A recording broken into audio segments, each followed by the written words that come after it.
Vote এলেই মেলে প্রতিশ্রুতির ফুলঝুরি, আর ভোট পেরালে দেখা পাওয়া যায় না নেতা থেকে শাসক প্রতিনিধিদের। এবার 5 গ্রামের মানুষ একত্রিত হয়ে ভোট বয়কটের ডাক দিল পশ্চিম মেদিনীপুর জেলার কেশিয়ারি ব্লকে।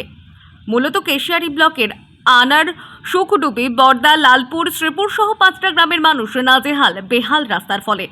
আনার থেকে প্রায় 4 কিলোমিটার রাস্তা দীর্ঘদিন ধরে বেহাল, আর ওই পথে প্রাইমারি স্কুল থেকে অঙ্গনবাড়ি কেন্দ্রে অবস্থিত প্রতিনিয়ত জীবনের ঝুঁকি নিয়ে যাতায়াত করে এলাকাবাসী।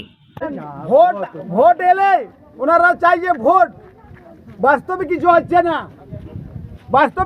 না, ভোট চাই, ভোট পেরে গেলে কোনো কাজই করছে না।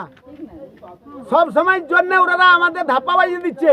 সামনে প্রাইমারি স্কুল আছে, MSK স্কুল আছে, উপস্বাস্থ্য কেন্দ্র আছে, মানুষ যেতে পারে না বৃষ্টিকালে।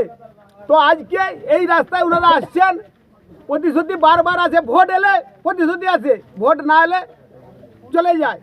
তার জন্য আমরা আজকে ওনারা আসছেন, যখন ওনারা আসছেন ওই ইঞ্জিনিয়ার আসছে কিংবা রাস্তা মাপতে আসছে, ওনারা আসছেন, ওনাদেরকে বলছি যে আপনারা কতবার আসেন।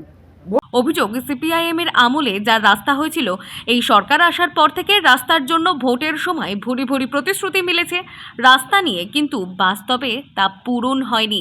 তাই তার এবার রাস্তা পরিদর্শনকারী প্রশাসনিক আধিকারিক ও ইঞ্জিনিয়ারকে আটকে রেখে বিক্ষোভ দেখান এলাকার মানুষজন। পাশাপাশি ভোট বয়কটের ডাকও দেওয়া হয় এই দিনের বিক্ষোভ থেকে।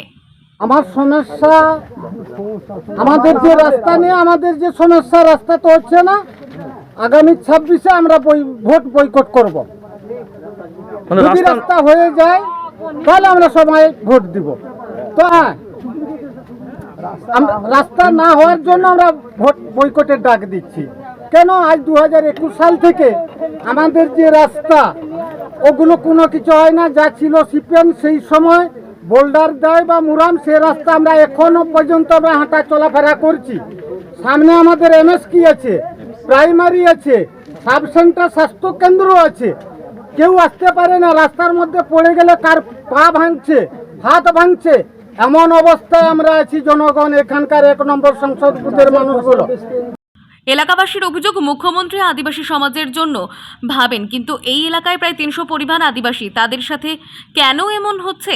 এলাকার কেউ অসুস্থ হলে গাড়ি ঢোকে না, কাঁধে বই নিয়ে যেতে হয়। সরকার আবাস যোজনার বাড়ি দিয়েছে, কিন্তু রাস্তাতে কেন গাড়ি ঢোকে না, তাই তৈরিও হয়নি। বিভিন্ন বিষয়ে ক্ষোভে ফেটে পড়ে এলাকাবাসী। প্রায় ঘণ্টা দুয়েক বিক্ষোভের পর কেশিয়ারি পুলিশ ঘটনাস্থলে পৌঁছে প্রশাসনিক আধিকারিক সহ ইঞ্জিনিয়ারকে উদ্ধার করে নিয়ে যায়। পাশাপাশি প্রশাসনিক আধিকারিকদের আশ্বাসে এলাকাবাসী বিক্ষোভ তুলেছেন বলে জানিয়েছেন। পাশাপাশি সমস্যার সমাধান না হলে যেমন ভোট বয়কট করবেন। পাশাপাশি 5টা গ্রামের মানুষ বিডিও অফিস ঘেরাও করার হুঁশিয়ারি দেন। পশ্চিম মেদিনীপুর থেকে সুমন শঙ্করের রিপোর্ট, টাইমলেস ডেপিকশন নিউজ।